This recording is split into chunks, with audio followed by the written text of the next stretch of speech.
Good evening, everyone. My name is Doug Cook. I'll be your host for tonight. I'm the Education Events Coordinator for Nova Mass.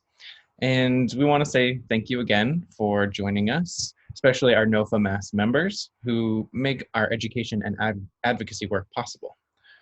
If you find this event useful and inspiring, please consider becoming a Nova Mass member. We also want to give thanks to our sponsors, the New England BioLabs Foundation. I'm just going to introduce Dan. So Dan is the horticulturalist and propagator for Norcross Wildlife Sanctuary and author of Native Plants for New England Gardens. He's a passionate ecological educator and passionate about building both sustainability and wildlife value into every landscape, as well as the foraging and cultivation of wild edible plants. So without any further ado, we'll let Dan take over and we'll enjoy the presentation. Take it away, Dan. Thank you, Doug. Thank you, the rest of you NOFA folks. I'm not going to bother with introductions because you all saw me 2 days ago, so we're just going to kind of dive right into things. I'm going to start with, oh, that's coming up funny. Well, let me just get them all up here. We talked last time about sources. I threw together this list earlier today. There's a lot of stuff that didn't make the list, but these are some of my favorites. This will all be available to everyone later on, so don't feel the need to crazily jot it all down. Although if you want to, there's always the print screen function, but I'll send out this list so you can all have it. There are 2 annual plant sales that I like to frequent. As far as I know, both of them are on this year. I think they've gone kind of digital with kind of pre-orders and so forth. Check their websites for both Grow Native Mass and Rhode Island Rhode Island. I put it in 2 words. Rhode Island Wild Plant Society are both fantastic organizations. Nurseries, I think a lot of people know Native Plant Trust. That's New England Wildflower Society at Garden in the Woods and Masami Farm, my old tromping grounds. Other really good ones that are worth looking into. Cole Gardens is a new one. That's owned and operated by Adam Cole. He's in Wendell, Massachusetts. A previous coworker of mine who decided to start his own nursery also offers landscaping services, has a really interesting selection of funky, cool native plants, and a variety of others here. Fedco doesn't specialize in natives, but they have lots of natives. They also have a fantastic array of edible plants, both perennial and annual. And for seed sources, Wild Seed Project, as I mentioned last time, is usually my first go-to. And these other 3 are all fantastic. Ernst, Prairie Moon, and Prairie. 2 different nurseries, Prairie Moon and Prairie Nursery. As I said, this will be available to all of you, so you'll all have it. Okay. I don't think I've ever given a lecture for NOFA without talking about eating things. I think it's probably safe to say I probably haven't ever given a lecture without talking about eating things, but it always just seems fitting for an organization that does a lot of kind of farm interactive sort of work. So this section is about feeding us as well as feeding the pollinators. The nice thing about working with these native species is that you can really kind of have your cake and eat it too. You can most certainly, eat your plants and know that your pollinators are eating as well. In many cases, the part that we are eating is not necessarily the part that is of most value to kind of the wildlife, the habitat. So take blueberries, for example. We eat the blueberries. There's plenty of people who would say I plant blueberries and my birds eat half of them, and they can argue that the birds are getting a good deal. That being said, you could plant blueberries and net them and not let the birds eat a single one of them, and you are still feeding butterflies, moths, bees, and a variety of others in the forms of those leaves and those flowers. So don't feel bad about eating your plants. If you're planting natives, you are still most certainly doing good on the landscape. Okay, we'll start with what might be my favorite group of edible species. I'm a lover of raspberries and all things related. So that's raspberries, blackberries, black raspberries, jewelberries, salmon berries, dewberries. There's probably some more that I'm forgetting, but there's a whole heck of a lot of them. Most of the ones I grow in something to this extent. What you're looking at here, the bed and back is actually the raspberries. The one in front is the grapes. But the idea is that raspberries can be kind of a pain in the ass to deal with. They are vigorous growers. They tend to form, lots of canes. They're often armed, as in they've got thorns. So when you're trying to kind of knock them back, it requires a bit of a donation of blood to the garden.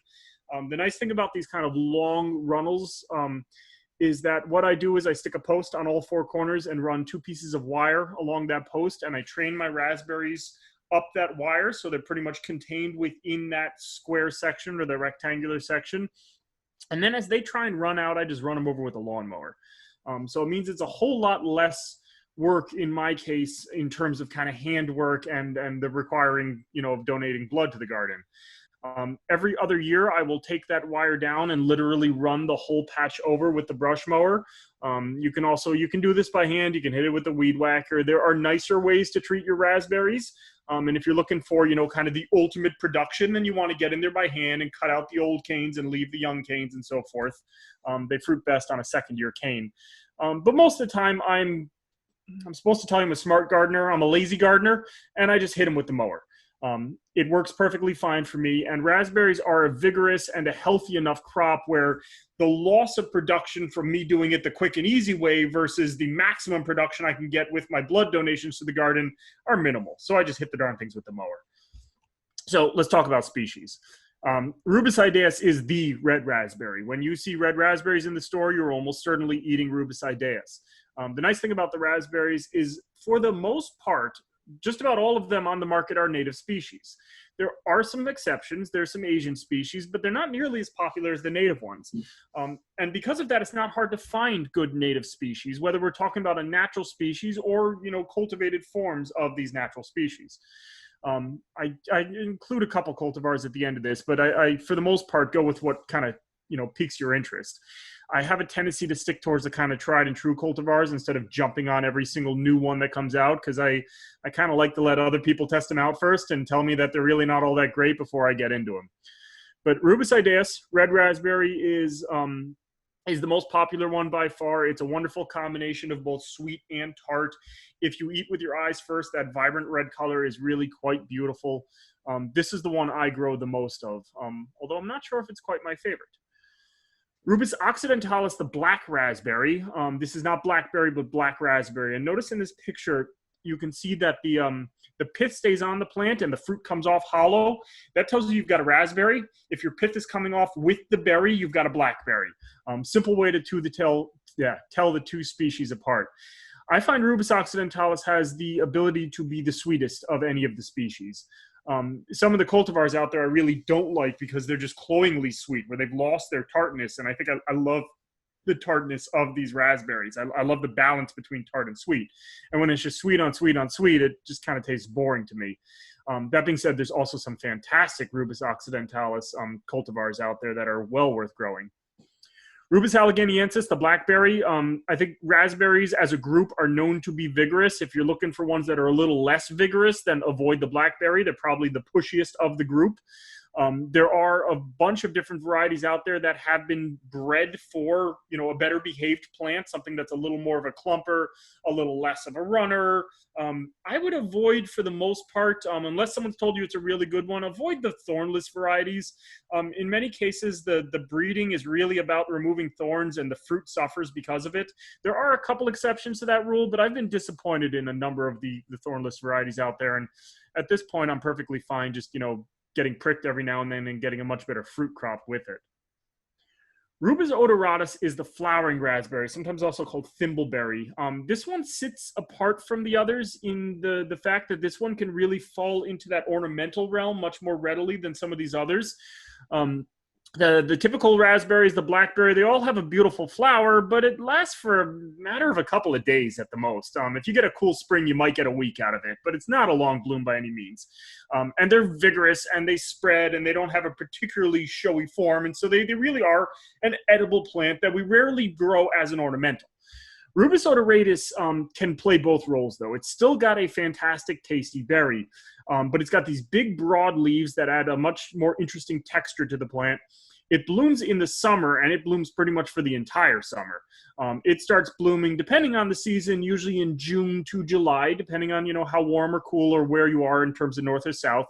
And it'll bloom through July, through August, often into and sometimes through September, again, depending on the season. It's one that'll continue to bloom even as the fruit is producing. In addition, these broad stems that you see here are covered in stiff red hairs in place of thorns, and it's a bit better behaved. I wouldn't call it a well-behaved plant, but it's better behaved than any of the others. What we do with this one often is we use it as kind of an informal hedge. This is one that I've actually planted right on my, I can see it out my window. I planted it on my roadside. We've got a road with a stone wall set back maybe 3 feet from the road. And so there's this 3-foot strip at the bottom of a stone wall right on the roadside. We live on a nowhere back of the woods road, but still it's a roadside.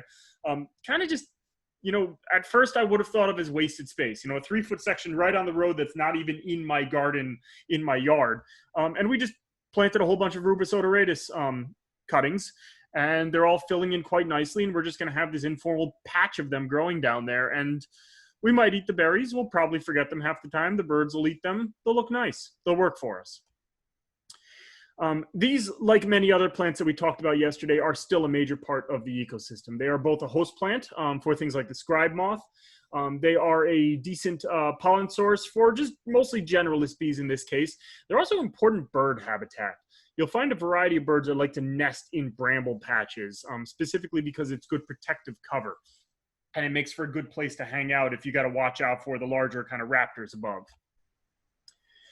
Okay, the vacciniums are what we think of as the blueberries. I put them in as blueberries and such because they include other things. Some of them are a little less well known, like deerberry and bilberry, but some of them are things like Vaccinium macrocarpum, which is the cranberry that we all know and love. But for the most part, when we hear vaccinium, we're talking blueberries. There are 2 major species that are commonly cultivated, and about 6, maybe 8 more species that are less commonly cultivated. You can kind of break them into low bush and high bush groups, and within there is the low bush species, which is Vaccinium angustifolium. This is the one that is most commonly cultivated when you hear about the wild blueberries. Think about the blueberry barrens up in Maine. Most of them are actually, they were either previously forest or a heathland that had some blueberries in it. If it was a forest, they would usually just go ahead and cut down pretty much all, if not most, all of the trees, remove all the other stuff, pretty much reduce the competition, and the blueberries would then just fill in and form a huge patch of blueberries. And what that means is you've actually got a wild blueberry. No blueberries were planted there, or, well, in some cases they're amended, but in many cases they were naturally occurring blueberries that were then cultivated in a way where they were allowed to kind of really fill in and form this huge blueberry patch. So they truly are, for the most part, wild blueberries. There's less cultivation of Vaccinium angustifolium, not to say there's none, but less. You find more of the cultivars within Vaccinium corymbosum, the high bush that we'll get to, and there it is. So this picture is showing you 2 of the wild types. The wild type on the right there, Vaccinium angustifolium, is showing actually a bigger berry than you might normally see on low bush blueberries. I find a great amount of diversity on these in the landscape. There's also some misidentification in the landscape. I bought some high bush blueberry, ironically enough, from Garden in the Woods a couple of years ago. I bought 6 of them. 3 of them were high bush blueberries, and 3 of them were Vaccinium fuscatum, the black high bush blueberry, which is a different species that is not the same as high bush blueberry, but is still perfectly tasty, actually in some cases even tastier. It's just a less well-known species, and in this case was one that was just not even realized it was in the trade. So the elderberries are most certainly getting popular these days. This has kind of become one of the superfoods of the, we all seem to love superfoods these days. If it's a good plant, we'll call it a superfood. And this one, I think, fits the bill quite nicely. There is, my wife likes to call it woo-woo. There's a lot of herbalism out there. And about half of it is really good, legitimate herbalism. And then half of it is kind of just repeated information with very little to back it up.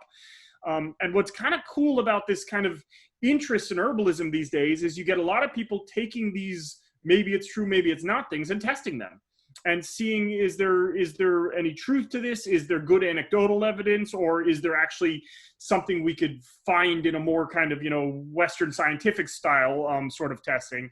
Sambucus canadensis is one of the first ones that was tested, and it repeatedly comes out high in the running each time. It's been shown in a variety of different trials to help to reduce the longevity of both the common cold and the flu if you've already got it and you start taking this. Better yet, if you start taking it at the beginning of the flu season, it's very good at holding the flu off. When other people might be getting it, you might not. It's full of vitamin C. It's a great plant in terms of taste, but it's also got some really good legitimate medicinal value. It's edible in 2 different ways.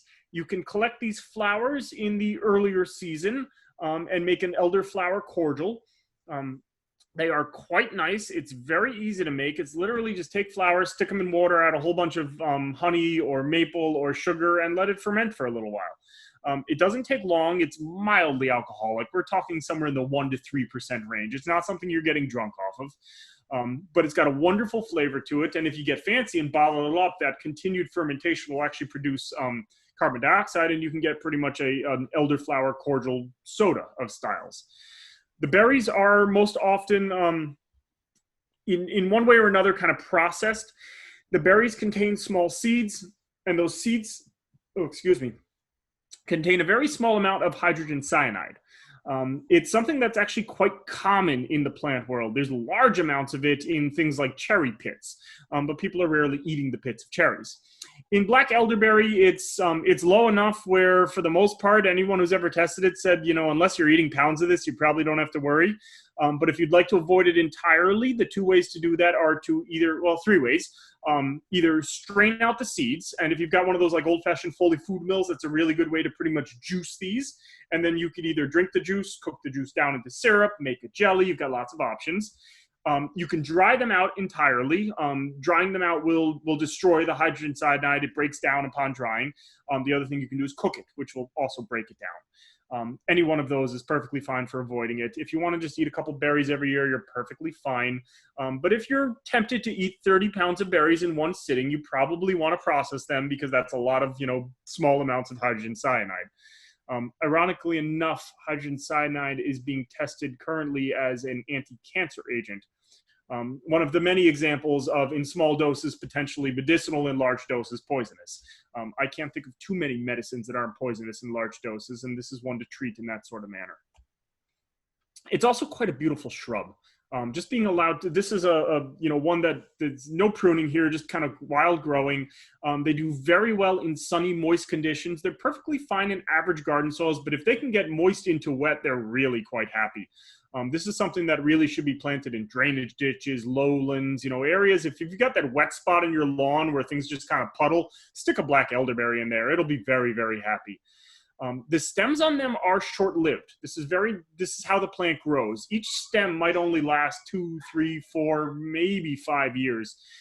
So I've been getting a lot of questions in the past of, hey, my elderberry keeps dropping stems and stem keeps dying, and that's pretty darn normal. What I recommend is, if you've got a stem that's been producing good fruit and it seems to be declining, just cut the thing right down to the ground, and you'll find young ones coming up regularly and replacing the old ones. And you'll get you step back and you don't notice that their stem's dying because you just have a big healthy shrub.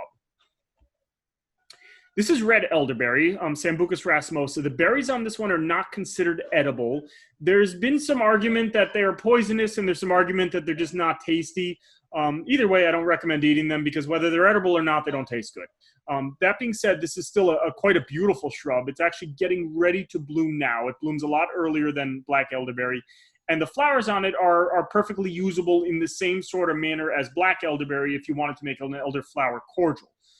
The berries are very showy. I really like red elderberry, and if I got to pick one over the other, and it's purely for ornamental reasons, I might pick the red elderberry. It's quite a nice plant. It does shade much more effectively than black elderberry does. That one really likes the sun. Okay, hazelnuts. A lot of people don't realize we have American hazelnuts. Cat, of course, you had to come join me. So the American hazelnut is... excuse me a quick second. That's my dog Hoochie all here in the background. So what people don't realize is that we have, there are two native hazelnuts, and then there's the European hazelnut. The European hazelnut clearly is not an American species. The reason I bring it up is when you are eating hazelnuts from the supermarket, if it's something that, that is being cultivated in most, kind of nuttery sort of situations, it's usually the European species. The American one is quite different. It's got a very similar flavor to the European hazelnut, usually a little bit smaller in size, but it's got a distinct sweetness that is often, not found in the European hazelnut. The real reason the European is the one that kind of caught on from any sort of agricultural world is that it's been cultivated since pretty much before America existed. Hazelnuts were cultivated by the Romans. You know, it's a long crop. We've had it for a long time. We've worked with it for a long time. It's been cultivated for a long time, and there's a lot of really good varieties that have been bred. That being said, there's nothing saying we can't be doing the same exact thing with our American species. The nice thing about growing the American over the European is the European requires the right conditions. Good soil, adequate moisture, adequate, you know, kind of organic conditions. Organic matter, good nutrients, pretty much. The American hazelnut, you could abuse this plant and it's perfectly fine with it. It'll do partial shade just fine. It'll grow in heavy shade, but you'll lose your nut crop. But partial shade, it'll still fruit in. It does not need good soils at all. It's perfectly fine growing in very thin, sandy soils. It's really an easygoing plant, which is quite nice. This is what the fruit looks like before you dehusk it. You know, if you think about a hazelnut, it's there within this kind of husk. You can see the size of that there. I'm not sure if the European hazelnut naturally produces a larger nut, or if the European hazelnut produces a larger nut because we cultivated a larger nut in all the work that we've done kind of creating this, you know, cultivated crop. Which I'd like to believe it's the second one. I don't know if that's true or not, but I'd like to believe it's the second one, which would give me the thought that we could do the same with the American hazelnut. What is sometimes missed on the American hazelnut is its ornamental value as well. This is a plant that you could just bring into a garden. It's got beautiful fall color. It's not quite vibrant red the way, say, a burning bush or a, you know, or a native version, say a blueberry or a chokeberry is. Instead, you get this kind of calico effect of multiple colors coming in, you know, green, yellow, red, purple, kind of all mixing together. Notice also in these pictures here how ratty these leaves are. This one is very high in the running. Oh, I thought I had a picture of an insect up. Very high in the running in terms of caterpillar value. Something about 114 species that'll host on the hazelnuts. So you've got a fruit crop, you've got fall color, you've got a really good host plant. It kind of ticks a lot of the kind of categories for us. Service berries are another one where I'm not quite sure why these never kind of made their way into the agricultural world on a much larger basis. Best I can come up with is that they take a good number of years to start producing, and the kind of that initial uptake might be, you know, kind of stopping it. But the fruit on these is fantastic. I will argue that in some cases, I think these taste even better than blueberries. The flavor is similar to a blueberry, but take a blueberry, kind of kick up the sweetness quite a bit, but then add a sour cherry kind of backing to it. Service berries taste like service berries, and you kind of need to try them to get a good sense, but this, you know, mangled attempt at a flavor compound is the best I can come up with. There's a variety of different species, and there's a variety of different varieties available. Most of the varieties are bred for their ornamental value. This is most certainly a beautiful plant. But there have been quite a few that have been bred more recently for their fruit production, for their flavor, for their consistency. This is what the berries look like when they're ripe. You're looking for them to go kind of past that red form and getting into the purple range. It becomes a battle between you and the birds to see who gets to these first. Between the blueberries and the service berries, the birds go for my service berries much more quickly. They seem to really like these. They're really tasty. I can't blame them at all. The fall color on these is also phenomenal. So you get a white flower in the spring, you get this very tasty berry in the summer, you get this vibrant, you know, color in the fall. These really have a lot to offer. Here it is kind of in full bloom. This is one of the shrubby species. I think I have, yeah. All right. So on the market, you'll find a variety of different species available. There are kind of three, kind of 2.5 that are really common on the market. Amelanchier laevis, the Allegheny serviceberry, is the one that I would consider kind of your tree-form serviceberry. Down south, they can get 40, 45 feet tall, but I've never seen them get much more than 25 in our area. I'll give it 30 just in case someone happens to have the really big one around. Really good option if you're looking for a tree, often growing into kind of a 2 or 3 stem, slightly clumping tree. Amelanchier canadensis, the Canada serviceberry. This one's a little bit smaller in stature, still gets pretty big. We're talking 10 to 18 feet tall instead of the 30 feet tall. It's a shrubby species. That being said, it's going to kind of, the picture here is Amelanchier canadensis. So you can see you still got, you know, 5, 8, 10 major stems at the bottom and it kind of vasing out from there. There's a natural hybrid of the two, Amelanchier grandiflora. This is probably the most common hybrid, not species, that you'll find in the market, and there's a lot of cultivars of this one available.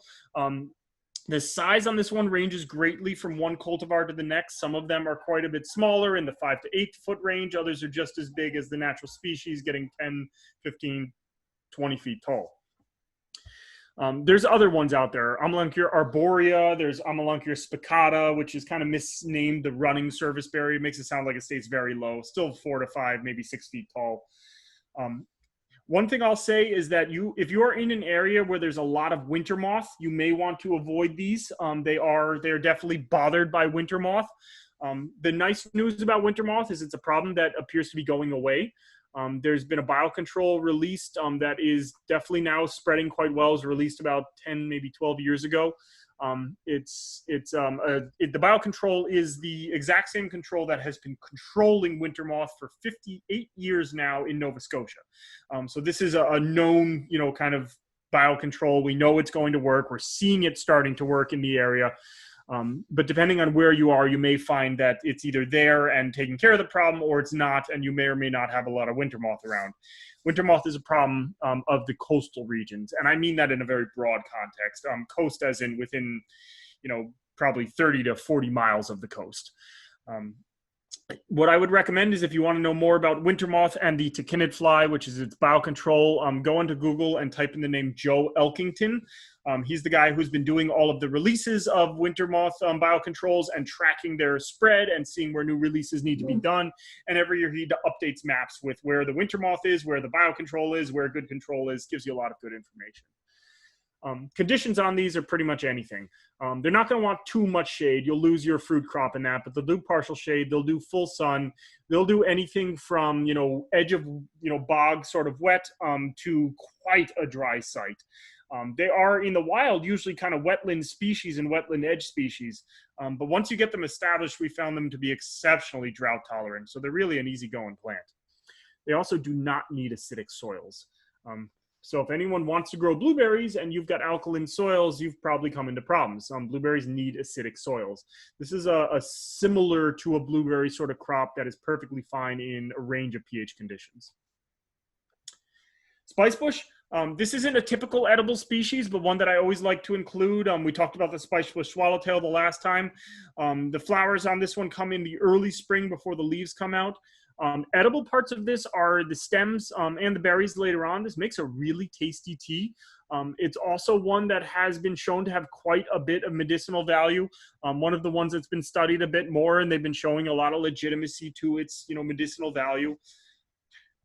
It's a dioecious plant, so if you want the fruit that you see here coming later in the season, you need to make sure to have both a female and a male plant. The female is the one that will always produce the fruit. You only need one male plant for every probably 10 to maybe 15 females, and they'll all still produce fruit for you. The berries on it aren't kind of your typical berry. I wouldn't think of this the same way you would a blueberry or raspberry. Not one that you want to just kind of pop into your mouth unless you like really intense flavors.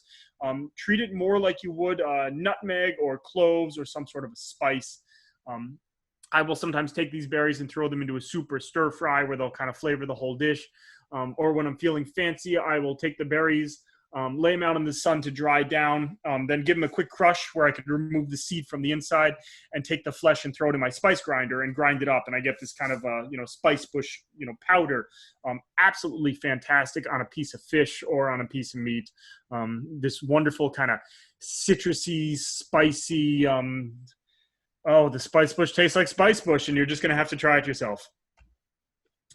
Here's a picture of it in fall. I need to get a fresh picture of it. It was starting to turn yellow in this picture, and I forgot to go back and get a really bright yellow version. It does turn a vibrant yellow as you can, as it progresses. But you see the form on this here. This kind of really nice, vase-like form that starts at the bottom and opens up. This is as big as it will ever get, and I've never seen them really get this big in the natural setting. In the wild, usually kind of 5 to 6, maybe 8 feet tall, but you bring it into a cultivated setting, it'll do more like 12 to 15. What you might be able to make out here is there's some small stems at the bottom of this plant. And what I'll do is if it's ever getting too big on me, instead of trying to prune it into any sort of shape, I'll just cut the big old stems out, let the young ones kind of take over, and it gives it kind of a reset cut.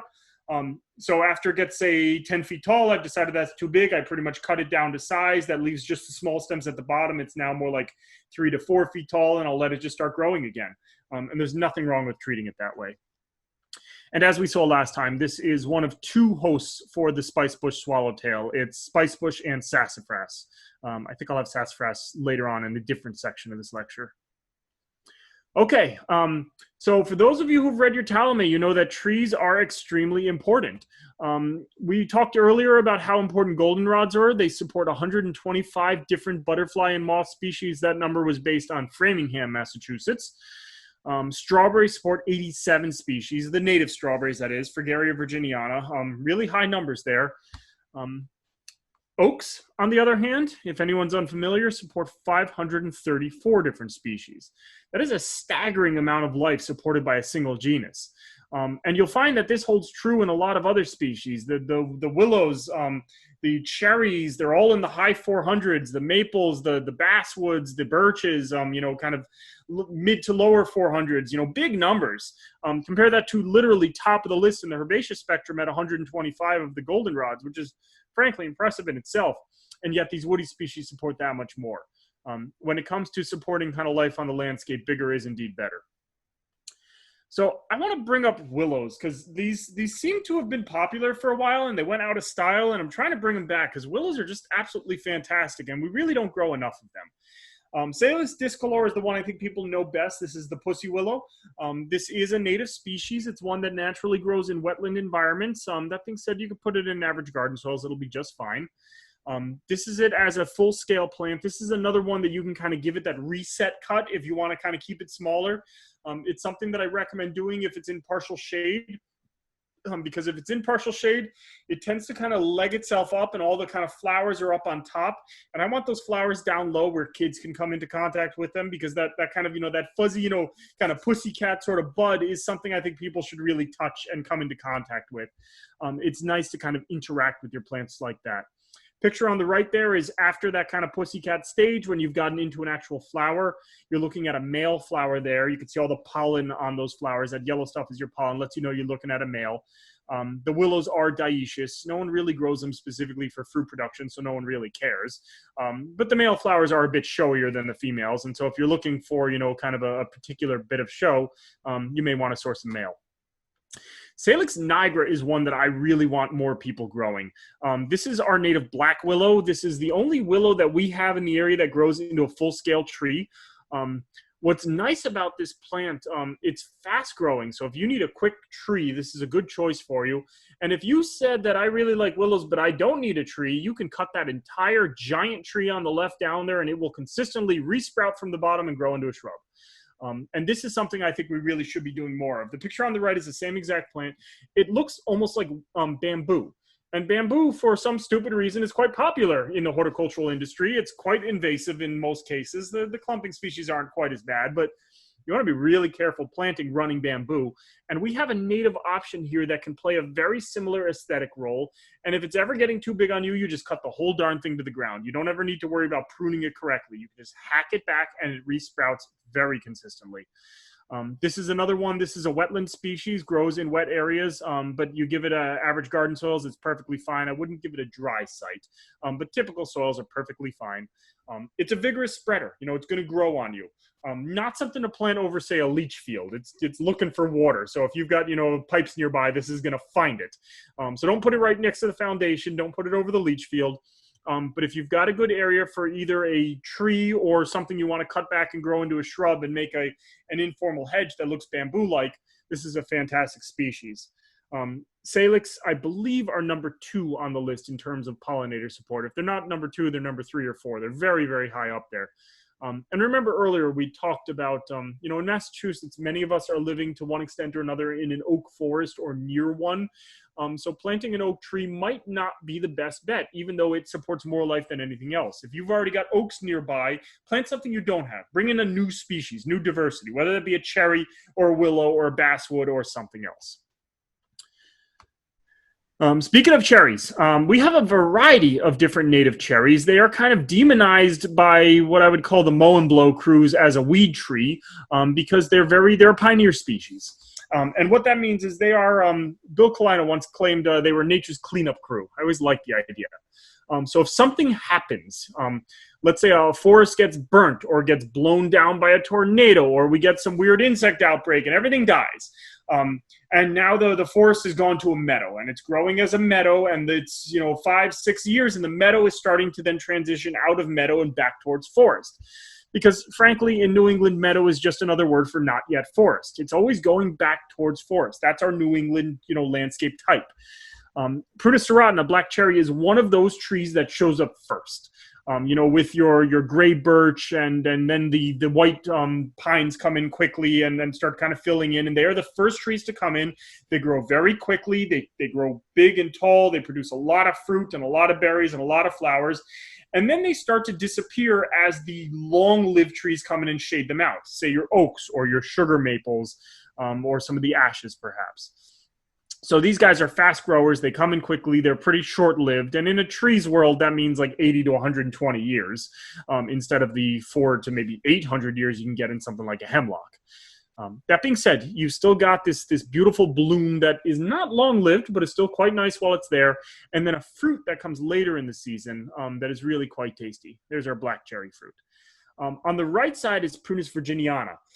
This is the one that is usually called choke cherry, but I never like the name, so I go by its second common name, bird cherry or Virginia bird cherry, depending on where in the country you are. This is a shrubby species. The flowers last quite a bit longer than black cherry. You see it in the wild, it tends to grow in scree slopes, crappy areas where it's very tolerant of those conditions, and it grows 4 to 6 feet tall. But given the right conditions or good soils or the ability and the time to, this can get 12, 15, maybe even 18 feet tall, probably about the same in width. Another one that you can just cut to the ground if you ever want to kind of control its growth. It's something I think we should be planting in the same way I planted my flowering raspberries on my shady roadside. If you've got a sunny roadside, bird cherry is a great choice for you. You see this growing all up and down the roads in the New Hampshire White Mountains. It's quite a common shrub in those areas, both growing in the drainage ditches and in the very, very dry spots. It's very tolerant of a range of conditions. You'll find that tends to hold true with most of the pioneer species. They really don't care about the conditions as long as they've got sun. So bird cherry is one that I think can fall into that ornamental value a bit more effectively than the black cherry. It does produce an edible berry, and I'd say 1 out of every 15 to 20 shrubs is really quite tasty, and the rest of them are extremely puckery, tart, sour. I actually really like them because I like that sort of flavor, but from a traditional flavor point of view, black cherry is pretty consistently sweet, with 1 out of every 20 trees being kind of puckery sour, and the other 19 being really quite good. And then in Virginia bird cherry, it's kind of spun around, where 1 out of every 20 is really good and the rest are really puckery. But the Virginia bird cherry, it matures red, which shows off quite nicely. So it kicks up that kind of ornamental value. Both of these are exceptionally valuable, both bee, butterfly, bird food, and just about everything else. Human food too. Cuckoo bee. The cuckoo bees are, frankly, the little assholes of the bee world. They are the sort of bee that will go in, find another bee's nest that has already been set up with a nice little pollen cake that the bee mother took all that time putting together. The cuckoo bee will go in there, will remove the eggs that were placed in that nest, lay their own eggs, and then those eggs will hatch and eat the pollen cake that was put together by a different bee. They're the little thieves of the bee world. Some people would call them little assholes. Other people would say that they are an ingenious strategizer, and they're very good at finding a niche in the ecosystem. They're also a very important pollinator on the landscape, and a bit of a specialist when it comes to those species that they will feed on, the cherries being one of them. They're not a very, very tight specialist. They'll feed on quite a few things, but they are still specialized enough where they're not going to feed on non-native plants. Our birches are also very high in the running for ecological value, some minor edible value, depending on the species, at least for the paper birches. The sweet birches are really quite nice. Paper birch and gray birch are the 2 true pioneer species, gray birch being even faster than paper birch. If you want the fastest growing tree out there, I can't think of anything that beats out the gray birch in terms of growth speed. Both of them are quite nice with that white bark. I've found that gray birch and white birch are often mistaken for each other in the wild. They're quite easy to tell apart if you know what to look for. Look for the leaf. I always thought it looked like an elephant, kind of broad on the top, big ears, and then that long, elongated trunk. And you can see on the left there, that long tapering point that you get on the leaf, that tells you you've got gray birch. Gray birch has got this, the elephant trunk. I think, elephants have gray skin, elephant looking leaf. Maybe it works for you. Paper birch has a typical, just kind of rounded birch leaf that looks like all the other species. Gray birch has that distinctive leaf. Betula nigra, river birch, this is very popular in the horticultural trade. This is actually a rare species in the wild in our region, but quite common on the landscape, just as a planted tree. Most of the ones out there are a single cultivar, the heritage river birch, which is the one pictured here. It's a beautiful cultivar. It's why it was cultivated. That being said, when I talk to people about river birch and I say, which one did you plant? It's heritage. It's heritage, heritage, heritage, heritage. It's always this one cultivar. And whenever we start to really reduce our genetic diversity that strongly, I get a little bit worried. Because if you think about something like Dutch elm disease and the way that the elms were affected by it, I worry about the next Dutch river birch disease. And the fact that we plant 30,000 river birch every year in America and they are identical genetically is worrisome. We don't have that kind of pool of different types that could potentially resist a disease or an insect outbreak. So if you think river birch is cool, try and plant some natural species. If you really like this heritage cultivar, plant the heritage cultivar and plant the natural species, and you've got that kind of best of both worlds. This is a picture of the natural species, river birch, and you can see why heritage was cultivated. It's a beautiful plant. The natural species is a little less peely, often has that kind of golden hue, but it's not quite as visible in the heritage. Still quite a nice plant, without a doubt. But the heritage is the popular one. Try and plant them both if you can. All right, the sweet birches, Betula alleganiensis and Betula nigra. Yellow birch on the left, black birch on the right. Yellow birch ranges from a really nice golden sort of color to the bark to a bark color that's just as dark gray as black birch here on the right. These are the birches that gave us birch beer, that give us root beer. If you're not sure if you've got one of these, give it the scratch and sniff test. Scratch the bark a little bit, put your nose to it. It's going to smell like a sweet, birchy, sweet wintergreen is how I've heard it described. These, especially the yellow birch, are probably my favorite species of birch. They're slower growing than the others. They're still a very fast growing tree, but nothing quite beats out the gray birch range. But they're slower growing than, say, gray birch. They're also longer lived. Gray birch, white birch, maybe 60 years. Black birch and yellow birch, more like 200 years.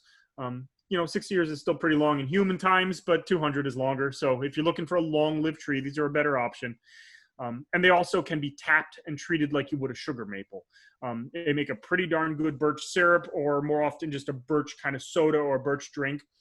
The reason why sugar maple is the one we all know is the sugar content in sugar maple is much higher than anything else out there. Sugar maple, it's a 40-to-1 ratio, 40 gallons or pounds or whatever. 40, we'll call them gallons of sap will give you 1 gallon of syrup.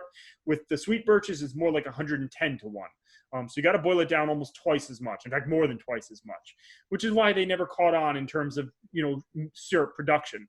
That being said, we tap them every year. We rarely make syrup out of them. We usually just cook them down till they taste nice and birchy, and we just drink them. They're wonderful as just a spring drink.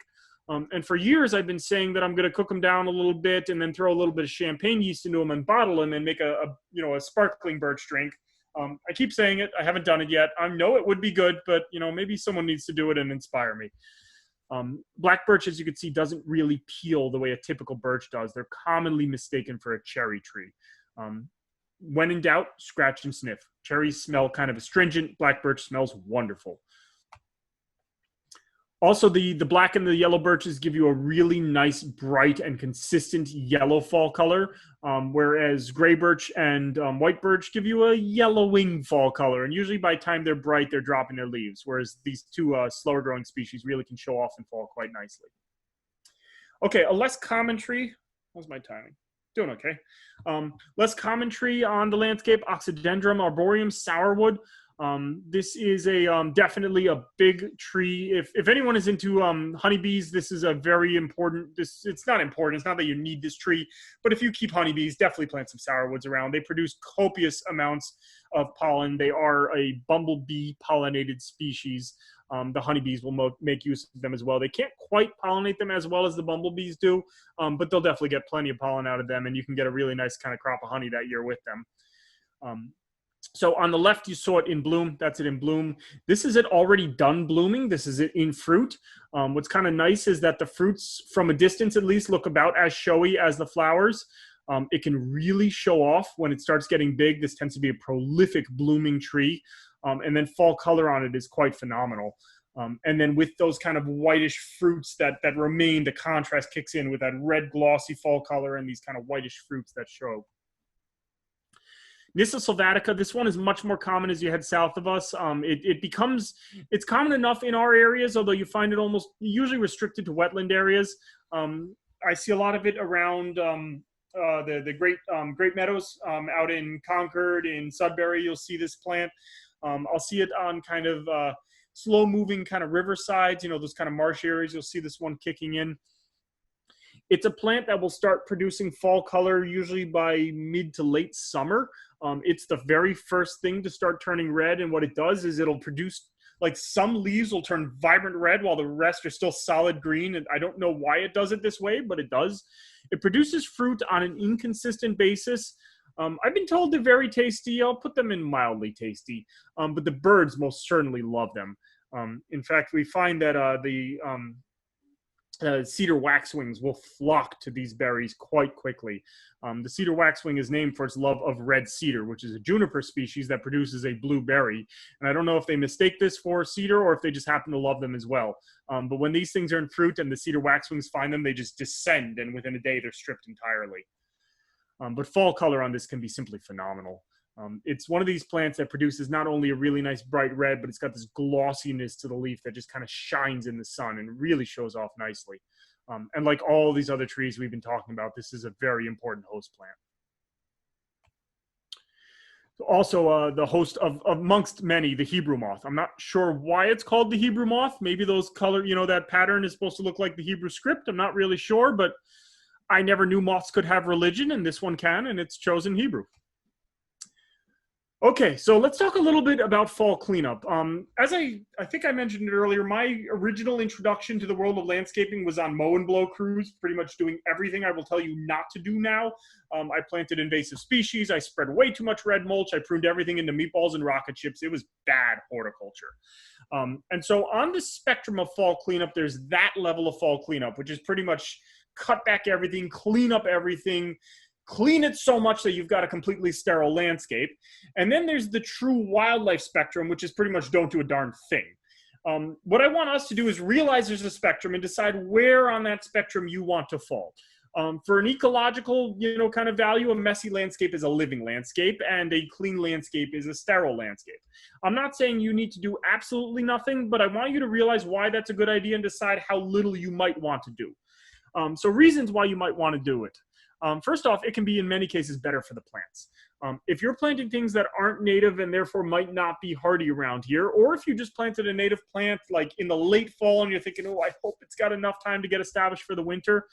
The nice thing about leaving the material up in the winter time is if we get a very thin snowfall sort of winter, one of those cold, dry winters that are the real killers in New England, what these standing stems will do is as the snow falls, it'll collect on the standing stems. And then as we get a little bit of warmth, maybe later that day, it'll start to melt and it'll kind of slide down that stem right to the crown of the plant. And snow is a really good insulator. And when we don't have a lot of snow, making sure we can get as much of it onto the crown of the plant to protect it for the winter time is really best for the plant itself. I talked earlier about how it doesn't make any sense to me. We'll go around our gardens in the late season and cut them all back and then go to the store to buy birdseed.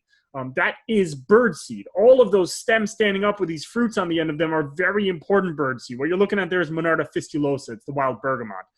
Kind of have a cool look to it too. It's something there, if you start kind of developing a taste for subtlety, these are the sort of things that you can cut back and bring inside and put into a dried flower arrangement. Or once it looks like this, you can go ahead and cut it down and grab that stem and treat it like you would a little kind of seed packet and walk around the garden and say, oh, there's a bare spot, scrape the soil a little bit with your foot and shake that seed over it. And you'll help to kind of distribute that seed specifically in areas you might want it to. Better for bees.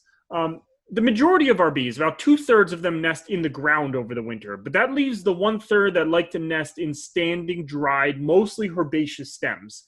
The woody exceptions are the elderberries and the rubus, the raspberries. Those are the two that they seem to really prefer. I'm sure they are in others as well, but those two we know they like a lot. But they also really like Joe Pye weeds, asters, goldenrods, pretty much anything in the mint family, the bee balms, the agastaches, the scutellarias. These are important host sites for them during the winter time. So if we cut back all of our plants in fall, we've removed that bee habitat. If we wait until really late fall, we've removed the bee habitat with the bee inside, and they don't survive a pile in the compost. Those are better for butterflies. Butterflies overwinter in a variety of different ways. They're not quite like the bees. Some of them, a few, it's quite the rare case, will actually overwinter as an adult butterfly. We have a couple of those that do it around here, but it's definitely not the most common thing. More often than not, they're overwintering either as a caterpillar, like the woolly bear that we see here, that we'll see in the late season, and then again in early spring as we're kind of, messing with the leaf litter. Or they'll overwinter in one of their kind of developmental stages, whether it be an egg or a chrysalis or a pupa. They're often overwintering in the leaf litter, all that kind of down leaf debris that you find at the base of the woodland or the lawn or the wherever. So kind of cleaning all that up and removing it means we're removing, again, that habitat from the site. And if we're throwing it in the bag to get taken to the dump, then whatever insects might already be in there don't make that transition. Finally, it's better for seedlings. There's a number of plants that have developed the strategy to not actually release all of their seed until the winter time. Things like American thimbleweed is good at that. Or what we're looking at here is Rudbeckia, black-eyed Susan. And the advantage of that is once you've got a snow layer out there, think about those years where we get that kind of ice crust on top. And imagine seed hitting that crust of ice. It wouldn't take much wind to start pushing that seed along. And you can just, distribute seed long distances by kind of sliding it along on the snow surface. And so you find that there's a lot of seed that is distributed this way. The birches are famous for this. Wait till, kind of winter kicks in and go walk around and look at the snow and start looking at the different shapes of seeds that you'll see. And you'll realize that there's a lot of them in front of you. You might be seeing 30 or 40 different seeds within a 2-foot area just on the right snowy conditions. And so if we're constantly removing all of this seed stock, we're removing potentially free plants the following season. And I like having free plants on the landscape. I especially like it when the free plants are ones I've planted. Things like black-eyed Susans, columbines, bee balms. Because there's always going to be free plants.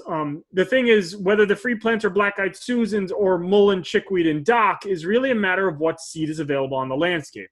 And making sure that the seed in your area are desirable species means a whole lot less weeding in the future.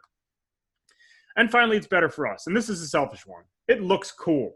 I like seeing this stuff in the winter. This is thimbleweed, the one I just mentioned a moment ago. And this one starts producing that fruit in July, and it matures all the way through the season. And usually by August, it's starting to kind of dry out and turn into this fluffy thing. And it'll fluff and it'll start sending out seed through August, through September, through October. And there's always a little bit left when those snows hit to kind of blow along on the snow surface. Okay, so kind of quick little cap before we get into the next thing. Simple things we can all do. Plant more native species.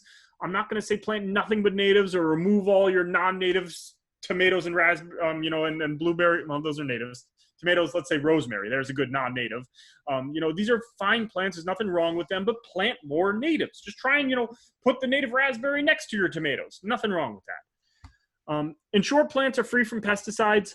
Source your plants well is the basic version of this. Ask your nursery, how do you treat your plants? Are they treated with any systemic pesticides? How are they grown? Are they clones? Are they seed grown? Start talking to your nurseries. They'll respond to these questions. Nurserymen love talking about plants, and nursery women. Sorry, nursery men just comes naturally. But anyone working in a nursery, they love talking about plants. If you start asking them questions about growing things, there's a good chance they're going to get excited to talk to you. So tell them what you're looking for, why it's important to you. Nurseries are businesses. They will respond to their customers. When possible, plant plants grown from seed. This is hard to find unless you're asking these questions. You can go to a nursery and buy a natural species, kind of native plant, and you still don't know it's grown from seed. It might be, it might not be. Seed-grown plants are going to be genetically diverse, and that means they're better able to resist diseases or things like climate change on the landscape. and talk to people. Tell them why you're doing this. Tell them why it's important. Tell them why you're not cutting back your garden in fall so your neighbors don't think you've just gotten lazy. They instead realize you're making an educated ecological decision. Okay, I think instead of getting on questions, I'm going to just switch us right out of this slide and into my next set of slides, and we're going to kind of keep on moving. So this is part two, the continued version. I want to talk a little bit now about kind of design of our landscapes, how we might choose to lay out our plants. I'm going to be throwing a whole lot more species at you again. I tend to use species to kind of make points. But I want to talk about why we might choose to plant things in a certain manner. And this is why I need to talk about this, because this is your typical kind of garden. And I think I was right near the Arnold Arboretum. So somewhere in kind of, Jamaica Plain, Boston area. This is a typical landscape, and this is a sterile landscape. Those are non-native boxwoods, meatballs. That is invasive burning bush. We've got Vinca minor, which is arguably invasive, at least in different parts of the country. I don't think anyone's calling it invasive here in New England, but it's a thug. And we got lawn. This ecologically, you might as well just pave it all over. It's going to function the same sort of way. This is a dead landscape. And you see this all over the place. These are mulch piles with a couple sad plants stuck in between. These are not living landscapes. And yet this is very, very common. Meatballs, rocket chips, red mulch. At least in this one, it's not that vibrant red, but it's still pretty ugly. This is a bog near me. This is not a built space. This is a completely wild area. This is near Harvard Pond. It's one of the Harvard Forest properties. And what you're looking at there is a variety of different plants. There's some larix in there, tamaracks. Some pines, a whole lot of leatherleaf, variety of different high bush blueberries and huckleberries. And this is a living landscape. When you go there, you just see everything. You see a variety of different insects. You see a variety of different birds. You see beavers and muskrats and minks. I mean, it's amazing how much diversity of life you see in a landscape like this. But as I said, this is not a garden. This is, again, a wild place, but this is now a managed wild place. You can see that someone is mowing a path through the middle here. You could see my dog Hooch's better end. This is a combination of a Joe Pyeweed and one of our goldenrods. This is the roundleaf goldenrod. This is is it Cold River or Cold Harbor Trail? It's in Northborough, Massachusetts. It's a beautiful trail, a really wonderful kind of trail that takes you through some woodlands and then into these wet meadows. Great place for walking. Also a really nice dog park at the front of it called Kearney Park. I used to walk here all the time when I lived in the area, and I would go back to this spot multiple times through the season, because what's kind of cool about this meadow is, though it looks like it's really just dominated by these two species, depending on what time of year you're there, you see different things either blooming or showing off or popping up. So not a garden, but a lightly managed landscape, pretty much just a maintained trail. And once every 2 to 3 years, someone is mowing this to keep it in meadow and stop it from reverting back towards forest. Again, a lightly managed landscape. This is where I work. This is Norcross Wildlife Sanctuary. This is Moss Hill. This is pretty much 2 miles of mountain laurel. Absolutely beautiful. Just, I wish every road in New England could look like this. Absolutely fantastic, kind of landscape. Not so good for the paint on the trucks. They're all period pinstriped at this point, but we can't bring ourselves to knock back these plants any more than we already have, because they're simply phenomenal. I can't remember where I took this picture, but this is my Anthem canadense. We'll talk a little bit more about this one in a little while. A very common woodland, low-growing plant. Again, natural landscape. So this is getting out of nature, but still pretty close to nature. This is, again, at Norcross Wildlife Sanctuary. What you're looking at here is Carex pennsylvanica. It's the Pennsylvania sedge, one of those 2 lawn alternatives we talked about previously. And this is an area where the carex was already naturally occurring. And what we did was what I talked about earlier with the wild blueberry farmers. We pretty much just went in there and thinned the canopy out to allow that carex to really fill in and form this kind of woodland lawn sort of aesthetic that we were looking for. So we're starting to get more towards a cultivated landscape. And yet this is still just as lively as that bog picture, and nothing like our original pictures. This is right outside of my greenhouse, so this is now a cultivated space. This is not what I'd call a garden. I'm not really gardening here. This is an area that is very, very, very challenging to work in. This does not get a single moment of direct sun throughout the day. It's very shaded, shaded not only by this big sugar maple that you can see piece of here, but also by the building itself. It's also heavily compacted, mostly because the roof was failing, and they brought in a roofer to come in and fix it, and they put down all their equipment and compacted the crap out of it. And, you know, as unfortunately as mistakes are made, they hired the cheapest roofer they could find, and a year later they had to bring in another roofer to fix the original problems and all the mistakes that the other roofer had made. So more material put down on top of this. This is also an area where we just simply walk often. So very compacted, very shaded, very acidic, not the sort of conditions you would think you can grow a lot of things in. And what we've got here is whitewood aster, which is happily growing right throughout the entire area. A very good solution plant for challenging areas. And then moving on into further cultivation, this is Martha's Vineyard, the public library, their native plant garden. This is, I think we talked about this picture last time. This is a giant pile of sand with Comptonia growing in it, the sweet fern. So now we're looking at something that is not what you would think of as like a backyard garden, but a public space, something that was built. Someone brought in these plants, planted it. The retaining wall was obviously built. I doubt they brought in any material that wasn't parent soil, because I stuck my fingers in it and it was pure sand, like most of Martha's Vineyard. But you've now got a functional built landscape that can still work in an ecological manner, much more like those natural areas we were looking at.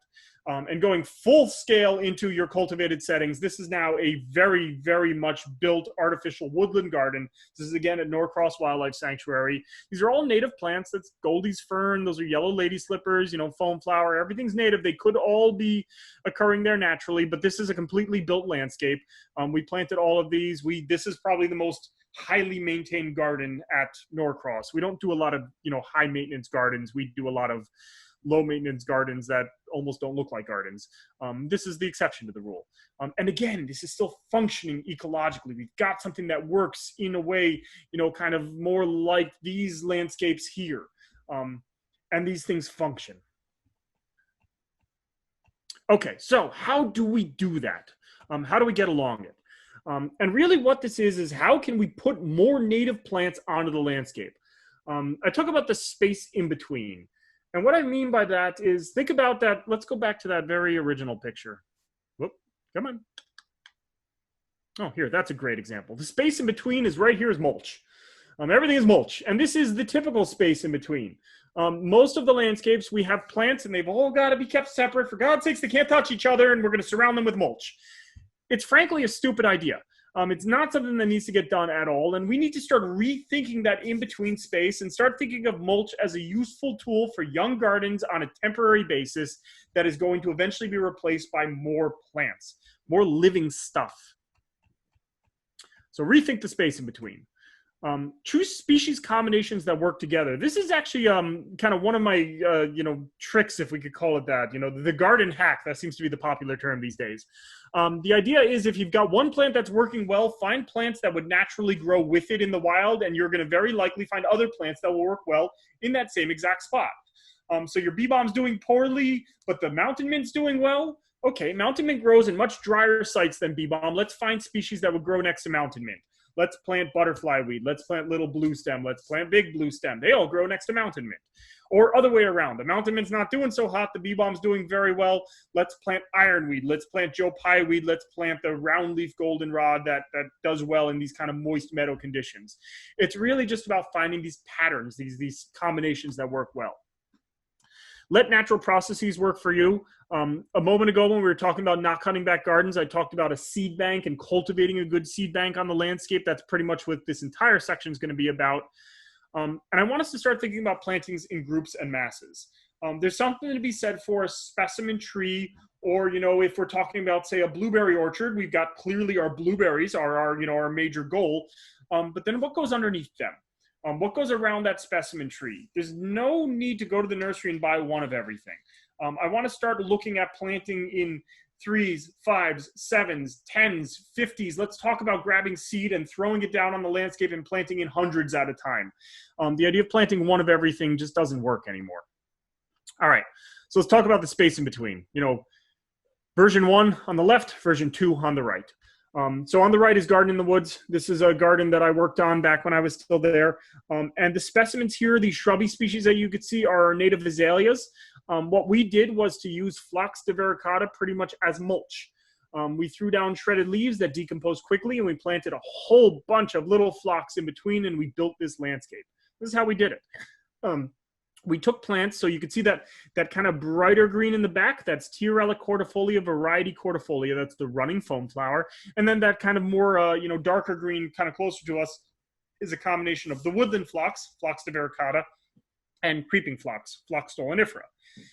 And if you go to the nursery and you buy plugs of these or pots, you're going to turn that bag around and it's going to give you recommended spacing. It's probably going to say something on the 18 to 24, maybe 36-inch spacing. My general rule is whatever recommendations they give you, divided at least in half, if not by thirds. So we planted these on 8 to 10-inch centers instead of 24 to 36-inch centers. The idea is to knit the landscape together. I want to be planting these plants with the idea that they're all going to touch each other. They're all going to get on top of each other. They're all going to grow together, and they're not going to leave open spaces in between. Think about it. Open spaces in between are a really good place for those free plants to show up. And most of the time, free plants on the landscape are weeds. Chickweed, dock, mullein, dandelions, garlic mustard, whatever happens to be floating around in the air or dropping out of the passing bird. And though garlic mustard might be a more vigorous plant than Phlox stolonifera, a garlic mustard seed is not going to beat out an established patch of Phlox stolonifera. So knit the landscape together. Really try and put as much little stuff in between the big stuff as possible. Plants to do it with, Carex pennsylvanica, we mentioned this one previously. This is our native sedge that works well as a lawn alternative. On the left, you see it as a lawn. On the right, you see it as a part of a mixed landscape, kind of just working in a more purely ornamental sense. That's that white wood aster that I mentioned that grows behind my greenhouse. And then the Carex pennsylvanica kind of working as your edge plant right underneath it, kind of, trailing over. What you can't see here is kind of to the left of this picture is the trail at Garden in the Woods where I took this picture. And Carex pennsylvanica was a really good kind of low grow just to kind of work on that edge. Sometimes, rarely, but sometimes called early sedge because it blooms first thing in the spring. It's the first sedge to bloom. Sedges are really tough to identify, but if you're in the early enough spring where only one of them is blooming, it's Carex pennsylvanica. Not a typically pretty flower, but a unique flower nonetheless. Something I look out for every year. And there it is in our woodland garden. As I said earlier, this is a plant that'll grow in full sun, in quite a bit of shade, does not need good soils. This is a fantastic lawn alternative. And it's also a plant that just works well with that ecological kind of context in mind.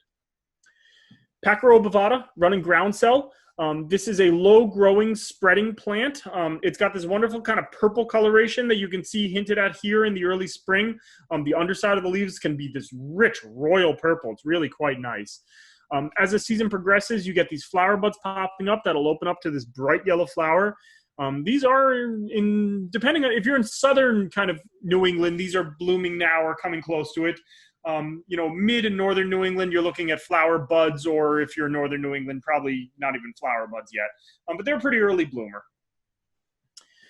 This is it in a mixed setting, growing in amongst some, non-native hostas, and I don't know what that lily-looking thing in the back is, so I'm going to say not native, and some dog hobble. But a fine kind of mixed plant. It's a fast-spreading plant, but it stays pretty low. So it's not one to interplant with other low-growing plants that are delicate, but it's really good at spreading around kind of clumping perennials or woody species, or being that edge plant right on a trail edge. Barren strawberry, this guy was mentioned in a question last week. This is not at all related to our native wild strawberry, just similar. Let me give it there. The leaves have a similar look to strawberries. Notice the yellow flower on it, not like the white flower you see on our wild strawberry. Much slower growing than wild strawberries. The lack of vigor means it's not going to work as a lawn alternative, but the lack of vigor also means that it can work in garden settings or on kind of built landscapes without it running around the way the wild strawberries do. This is one that, like a number of these species, doesn't actually support a large diversity of insects, but quite a few of the ones it supports are very specialized to this species or a small group of species.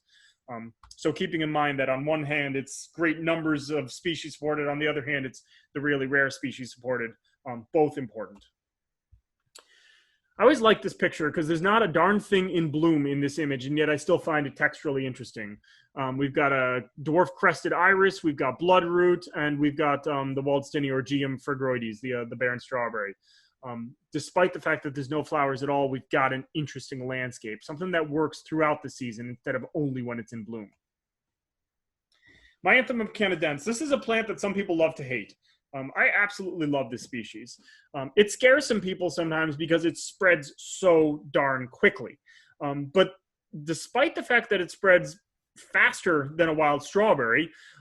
Its roots are really only down in the kind of 1/4 inch range. They're really just under the soil surface. And what that means is that you can interplant this with just about anything that clumps and grows bigger, and it'll spread right around them. And you'll think, oh my God, it's going to outcompete everything, but it can't outcompete anything because everything just roots right underneath it and then grows right through it. And so despite the fact that it spreads very quickly, it really doesn't take over a spot at all. It works well as green mulch, as kind of living mulch. And in the wild, it looks something like this. This is at Norcross Wildlife Sanctuary. This is an area that was at one point a garden and was then kind of abandoned, so it's semi-wild. You get some flowers, not a ton, but some, still nice looking. Oh, here it is growing in amongst some other plants, but I've got the picture somewhere. There it is. Here it is in a more cultivated setting, and you can see the show that it can really put on while it's kind of semi-well cared for. It doesn't need a lot. It'll grow in dense shade, and it'll still bloom kind of like this picture on the left here. That's it growing in dense shade. But if you give it a little bit of extra light, maybe a touch of extra moisture or nutrients, and you can get this real nice show out of it. Produces a red berry in the later season that is arguably edible. I have never seen any reports saying you should not eat it. There's never been any signs that there's been any compounds in it that shouldn't be eaten. But I've also never seen any reports saying that this has been studied and has been shown to be safe. So it might be edible, it might not be edible. There are closely related species that are edible. I'm going to say probably not something you should be eating because we don't really know. But at the same time, I'd love to see someone studying it because I expect it's probably fine to be eaten. So, take that with a grain of salt and make up your own mind. Ronin foam flower. Notice here that it's Tiarella cordifolia variety cordifolia. There are two different varieties that are native to the East Coast. There's variety cordifolia, which is native to New England, and there's variety colina, which is native to the Appalachian region and parts south of us. The nativity difference from an ecological point of view, my guess is doesn't really matter all that much. The real difference is that our native variety, the variety cordifolia, is the running foam flower, and the southern form is a clumper. So if we're talking about filling spaces in between, we want something that can kind of run and fill in these spaces, and that's where the native variety is really preferred. If you like the look of this and you don't want something that's running, source variety colina, and you're going to get something that grows more like a euchra. Just kind of gets a little bit bigger each year, but doesn't really send out runners. Despite the fact that it's got a beautiful flower, it's also got this beautiful kind of leaf that has these varying degrees of kind of variegation that'll form on it. When you start finding these in a seed-grown form, you can find this great diversity of foliage types. Do I have the pictures? I don't. We grew them out from seed at Garden in the Woods and realized that everything that we've seen on the landscape previously is cloned. And the reason we were able to realize that is when you go to a typical nursery that's growing these from divisions, which is the standard production form, they're very consistent. The leaves all look the same. And at first I thought that this happened to be a plant that had very consistent foliage, which is pretty common on the landscape. We grew it out from seed, and we found plants with almost rounded leaves, plants with very highly divided leaves, plants that were glossy, plants that were matte, plants with a lot of variegation, like the picture on the right, plants with just a little bit of variegation, like the picture on the left, and everything in between. They were all different. And we realized that this is a plant that even though you can find the natural species in nurseries all throughout the area, you rarely ever find them grown from seed because frankly, it's more expensive to grow them from seed. It takes longer for it to fill in.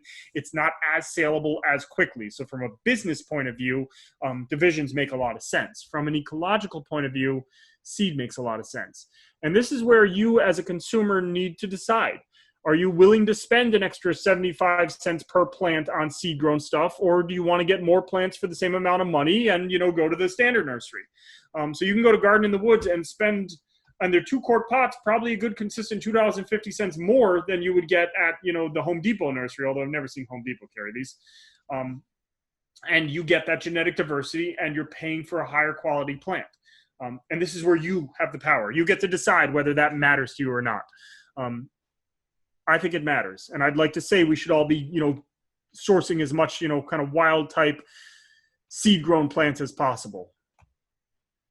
Here it is in my highly cultivated setting with the yellow lady slippers. The point I was trying to make in this picture is that this is a plant that plays well with others. It spreads reasonably quickly, but is perfectly fine growing next to. The lady slippers are like the epitome of delicate, special, complicated, pain in the butt to keep alive plant. This is not a plant that I tend to really connect with. I like weeds, good weeds. I like, I like sumacs and I like milkweeds and I like goldenrods, and something you really got to pamper is usually not my style. That being said, this is a fantastic garden that was built by my predecessor, and I'm sure as hell not going to let her work go to waste, so I'll maintain it without a doubt. Golden Star, Chrysogonum virginianum, sometimes called green and gold. This is a plant that in the wild is restricted to rich limestone outcrops, really, really nice conditions. That being said, put it in a cultivated setting and we find it grows anywhere from those conditions into dry acidic shade. It'll do full sun, it'll do quite a bit of shade, and it'll bloom in that heavy shade, which is really quite nice. Heavily flowering in spring, and then the flowers start to bloom as a lot of the really early spring bloomers are starting to fade. So the phlox stolonifera you're seeing here will start passing as the chrysogonum starts to kick in. Same story with the tiarella. As the tiarella starts to pass, the chrysogonum really starts to kick in, so it kind of extends that bloom season, helps to keep our pollinators fed as the season progresses. I find that in terms of kind of season-long bloom, we tend to not have any problems in the summer. You know, we have a lot of summer blooming plants. What I try and tell people to kind of look out for is, do you have enough stuff blooming in spring? Do you have enough stuff blooming in the late season, late fall? Because that's where the holes tend to appear. And so finding plants like this one that can really extend that bloom season is important. Okay, let's talk about species combinations. How's my timing? Oh, I'm running behind. I got to keep us moving. All right. I'd say hold the questions till the end, but that really doesn't matter now. Okay, so common challenges on the landscape. Full sun, thin soils. This is a very common New England problem. I don't know if I'd even call it a problem, but a common New England instance. We are in New England. There was a lot of glaciation that happened here, in which glaciation came glacial deposits, and that means sand and gravel and grit. So we've got a lot of well-drained soils. You can also think about a lot of coastal regions where the coastal region itself is extremely sandy, or the high dry ridge tops in the inlands. Dry acidic shade, dense pine woodlands, hemlock woodlands, even a dense oak canopy can really give you these dry acidic shady conditions. Wet meadow conditions are more problematic than people tend to give them credit for. Most of us don't have these conditions, but if you have one, you may realize that this is a troublesome area to work with. It's a different sort of problem, these wet meadows. Whereas the first two, the full sun and the dry acidic shade, it's really about what will grow here, nothing's thriving.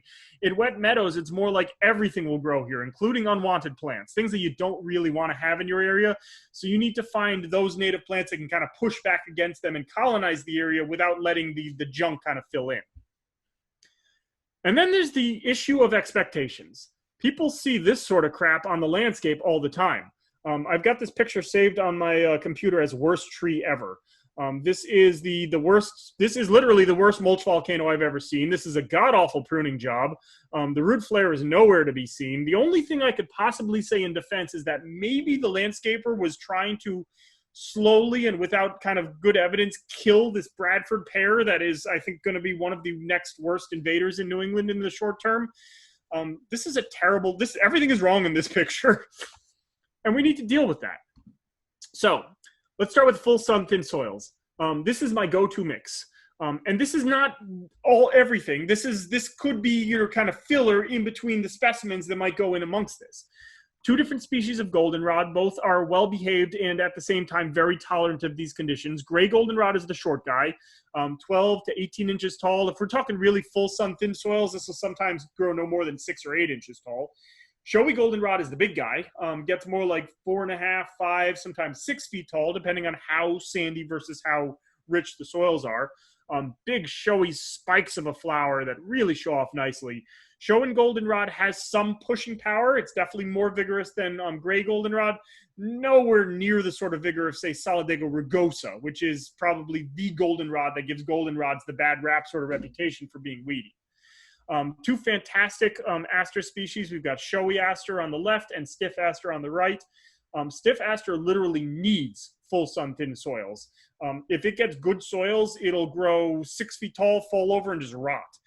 It is well developed to these sort of thin conditions, and what it does is it takes every bit of nutrients it can and it puts it into growth. And in these sort of conditions, that means it gets 12 to 18 inches tall and robust and looks really nice. But put it in a rich garden setting and it just goes wild, but it's kind of like, it's like a freshman in college. You drink way too much and you're done by 8:30 at night. You got to learn to pace yourself. Stiff aster never learned that. Showy aster did. Showy aster works well in these conditions or perfectly fine in kind of richer soils. And little blue stem is arguably my favorite grass. A really fantastic filler species or specimen on its own. A lot of different cultivations of this one out there these days. I don't really know why. The natural species is phenomenal as it is. Getting into dry acidic shade, again, these are just some of the few options you could have, but kind of my backbone species. Some of these are species that really, if they're not in dry acidic shade, can be quite pushy. The snake root especially can really push on you. Something also to mention, especially talking to a NOFA crowd, if any of you are raising herd animals, goats, I'm guessing pigs, although I don't know for sure, definitely cows, horses. Snake root is poisonous to mammals. Probably, you know, they can all eat a little bit, but they should not eat a lot of it. You probably don't want to incorporate large amounts of it if you have grazing animals on site. That being said, if you don't, it's a fantastic species, and the rest of these can all be, you know, eaten as normal. Wreath goldenrod is the goldenrod for the shade. Black cohosh, a lot of medicinal value in that one. The white wood aster that we mentioned earlier, and the Carex pennsylvanica that we mentioned earlier underneath it. All of these do just fine in dry acidic shade. Our wet meadow conditions, we've seen this middle picture a couple times now. That's Eutrochium maculatum, one of a couple different Joe Pye weeds, and roundleaf goldenrod. Roundleaf goldenrod looks almost identical to Solidago rugosa. Solidago rugosa, the rough goldenrod, is very, very vigorous. You know, the one you probably don't want to put in an area unless you've got invasive species that you need to push back against. It is the goldenrod that gives them all that rap for being weeds. There are 53 goldenrod species in our area. There's about 5 or 6 that are very vigorous, so you want to be really careful about where you plant them. I think they are perfect plants for roadsides, for highway medians, for parking lot islands, for green roofs, you know, those really tough conditions. But for, you know, meadow conditions into garden conditions, you probably don't want to plant those really weedy ones. On the other end of the spectrum, there's some that are so delicate, I just cannot grow these darn things despite years of trying. And there's a lot in between. There's a very broad Goldilocks zone of really nice species. They do not cause hay fever. If I had the time, I'd go into exactly why they don't cause hay fever. Ask at the end if you want to know more. But they are fantastic plants and really high on the ecological spectrum. New York ironweed on the left, it's the purple guy that's in front of the winterberry. They will get quite tall, given the right conditions, 8 to 10 feet tall, given kind of less moist conditions, more like 5 to 6 feet tall. While bergamot is the most native, if we could call it that, bee balm on the landscape, is actually quite tolerant of dry sites, but is really happy in these wet meadow conditions. And 2 different asters that are mistaken for each other, I think mostly just because of the similarity in name, the New England and the New York aster.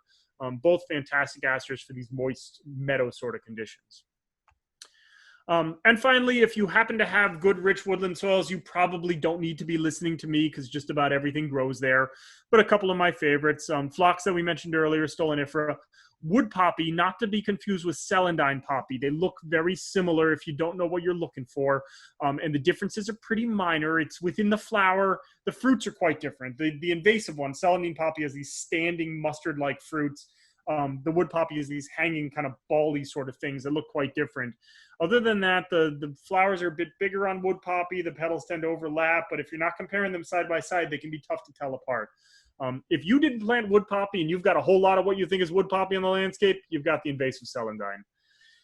Wild bleeding heart in the middle there, this is a plant that is supposed to only grow well in rich woodland soils. I've grown it as a parking lot island plant in full sun dry soils, and it did just as well. So you can really plant that one anywhere. And Christmas fern, one of the true evergreen ferns. So if you want some winter interest for some greenery, the Christmas fern's a great choice.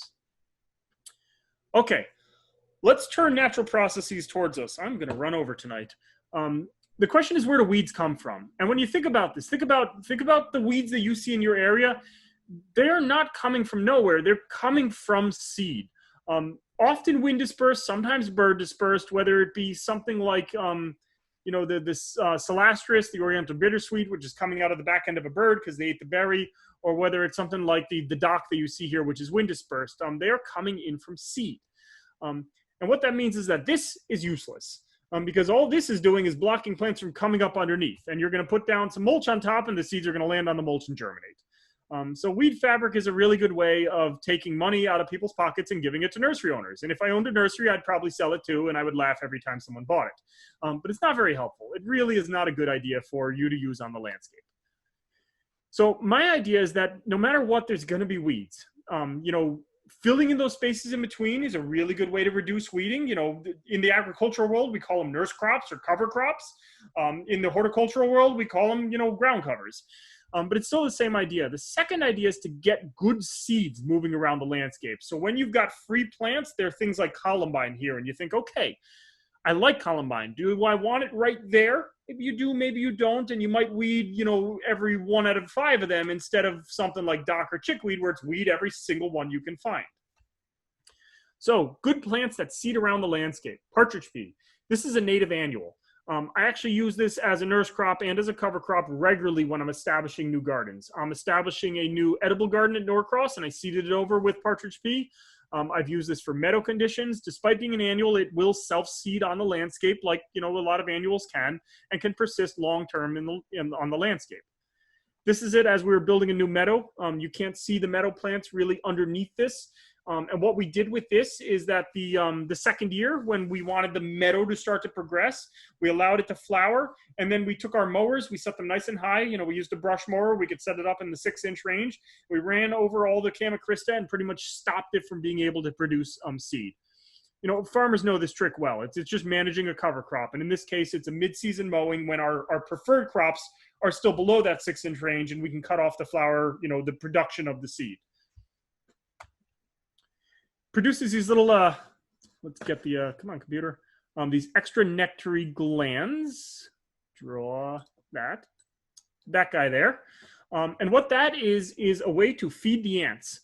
So the flowers on this produce absolutely no nectar at all. It's only pollen. It's visited by bees. They love this plant. But then it produces these little nectary glands before the flowers are produced. And the ants come in and feed off the nectar. And what the ants do for this plant is they then protect the plant from would-be insect predators.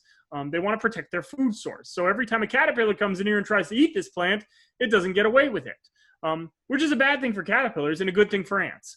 And ants are important dispersers of seeds on the landscape. They're quite helpful to us.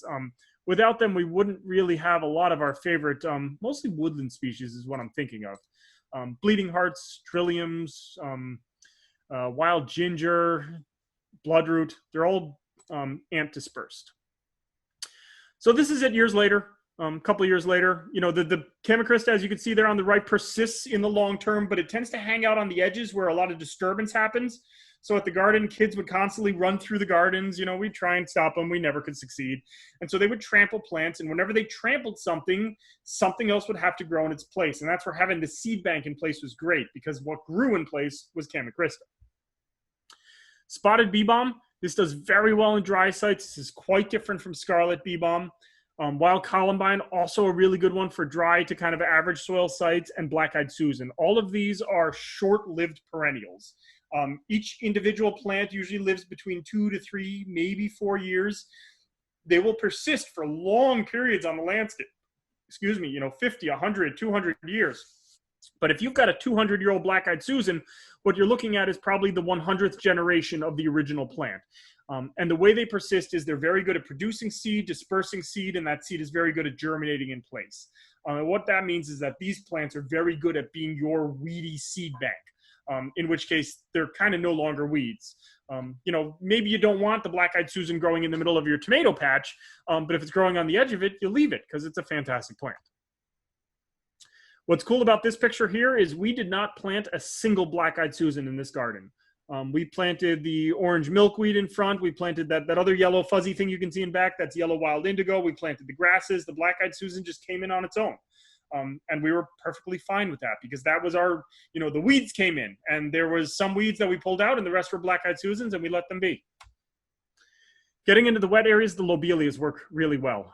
These are also short-lived perennial plants that will persist long-term by dispersing seed, and they're fantastic in moist areas. This is another site where we did not plant any blue lobelia. It just kind of did it on its own.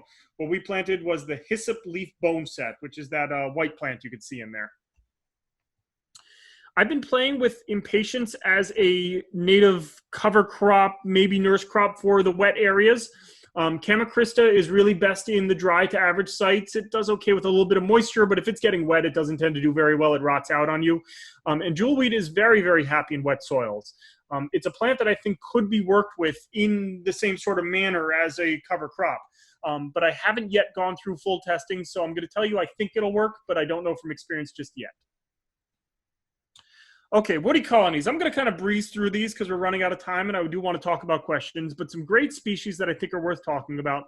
Sassafras, fantastic tea plant, secondary host plant for the spicebush swallowtail, really nice fall color, and a plant that can be managed as a clump or as a tree, but does require some management. It wants to colonize when it can. Mountain laurel, we saw the picture earlier. I think I've got it up again of, there it is. That's Moss Hill. This can really work well in kind of these woodland conditions. If mountain laurel does well on your landscape, plant more of it. If it doesn't do well on your landscape, don't bother planting it. It's a species that really is, needs the right site. And if you don't have it, it always lets you down. But when it does well, my God, does it do well. Sweet fern, this one we also mentioned. We've seen this picture a couple times now. Great for sunny, dry landscapes. Perfectly fine with a little bit of shade. It's a nitrogen fixer, which is quite nice if you're looking to cultivate the landscape and want to bring a good nitrogen source in. We mentioned fragrant sumac before. We had not talked about staghorn sumac. This one and the next few species are very vigorous spreaders. They're great in meadow conditions where you're going to hit them with a mower every couple of years. They're great on the edge of the meadow. They're great in parking lot islands. I would love to see these on highway medians if they're not causing any kind of sightline issues. These are vigorous spreaders. They're also fantastically valuable for wildlife. So kind of keeping their vigor in mind and planting them where you want a strongly spreading colonizing shrub is important. This is the side of Route 2. I think this is a great use for staghorn sumac. Clearly, someone's mowing this probably every 3 to 5 years. This is a steep slope. You can't quite tell on the image. I can't imagine the mow job is easy. And if this was just grass and they had to mow it, 5 or 6 times a year, it would really be a challenge. This is nice. They mow it every couple of years just to keep it in sumac and not turning into trees. And it works very well, and it looks absolutely fantastic. This is actually smooth sumac. I went and identified this one later on in the season, but another good species, Rus glabra, that can be used in a similar sort of manner. My personal favorite, Rus copulina, winged sumac, sometimes called shining sumac because of this wonderful gloss. It's got these wings along the petiole of the leaves that you can see here. Really just absolutely exquisite fall color. But keep the spread of these in mind. Don't put them somewhere where you don't want a spreader because then you're just setting yourself up for a battle. Sumacs are amazingly important for pollinators. The fruits are good for birds. What people don't realize, this is not a picture of a sumac flower. This is Dahlia, a different plant, but the sumac flowers are really important for some of our really specialized bees, including the green metallic sweat that you see here.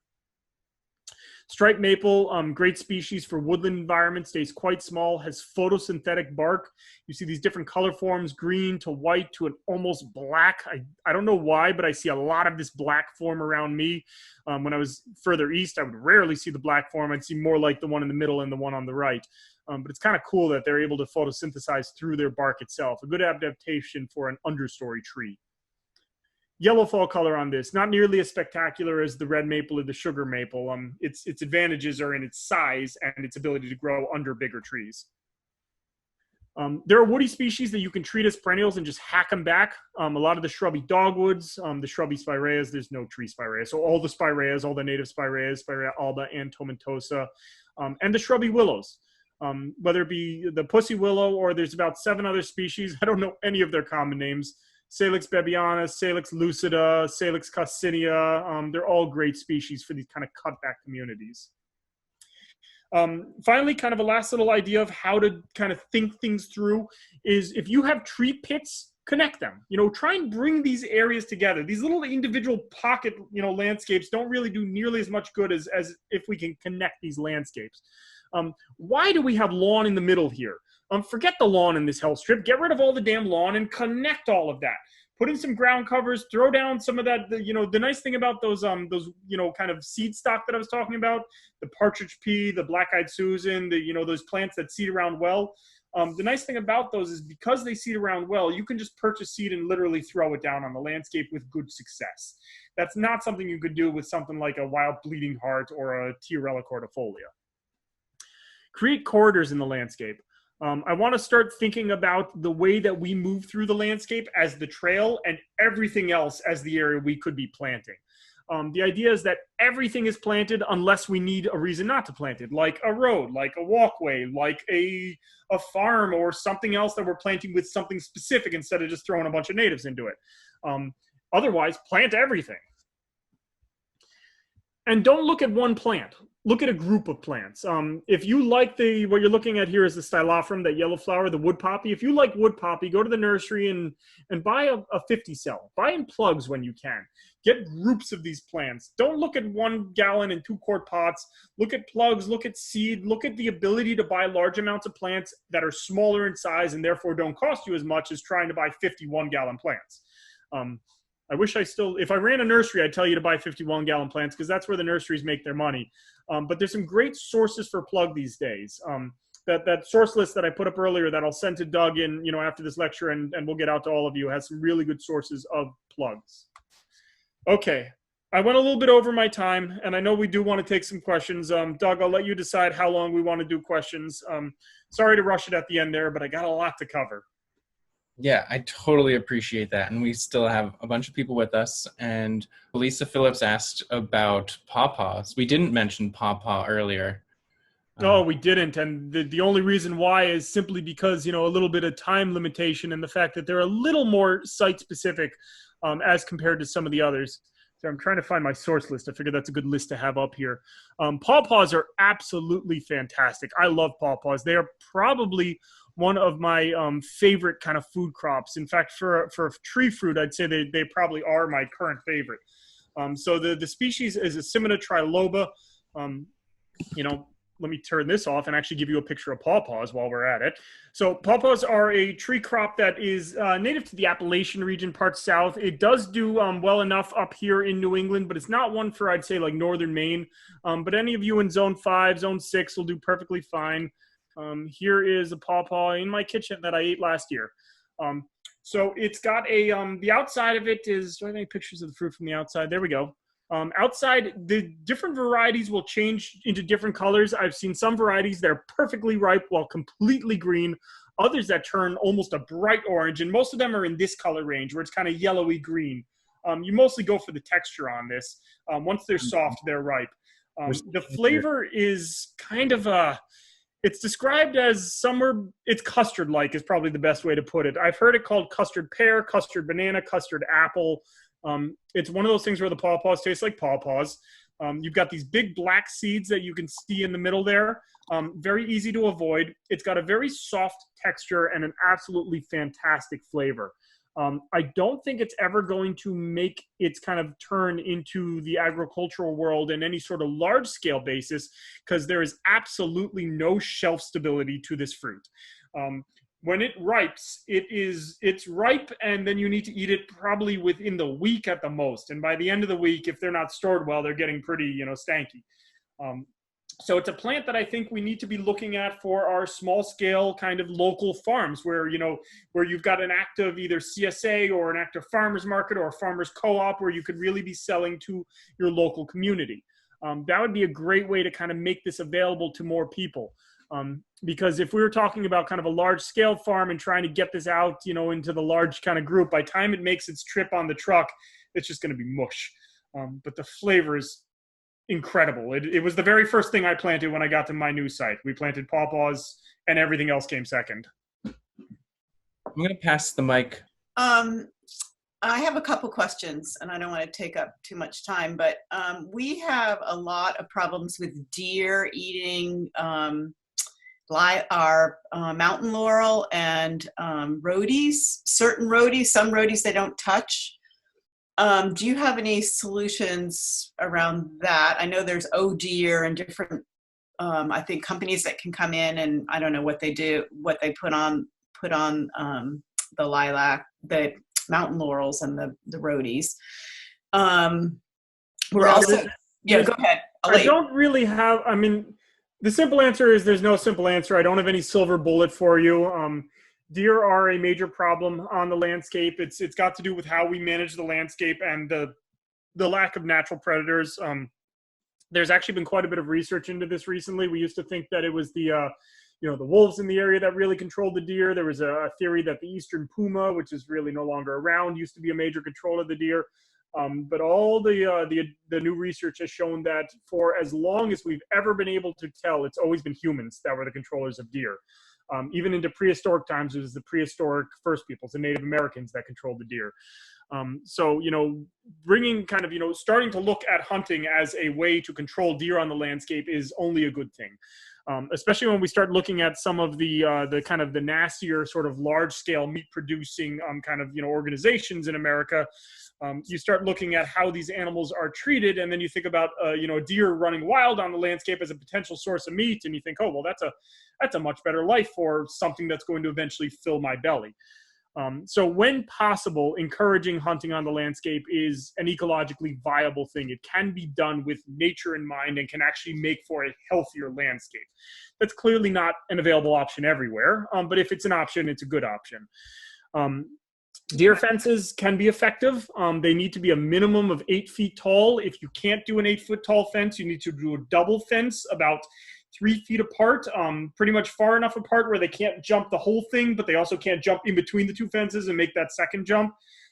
That's a useful strategy if you're working in an area with kind of, shallow bedrock where you can't get a post in to really give you a full 8 foot fence. Even if you do have fencing, though, you need to maintain your fencing like any good fencing. If you're in woodlands, you need to watch out for trees falling and damaging the fence. And if you happen to fence a large area, you need to also push the deer out, because if you just fence them all in, you really haven't solved any problems. Planting deer-resistant plants is definitely helpful.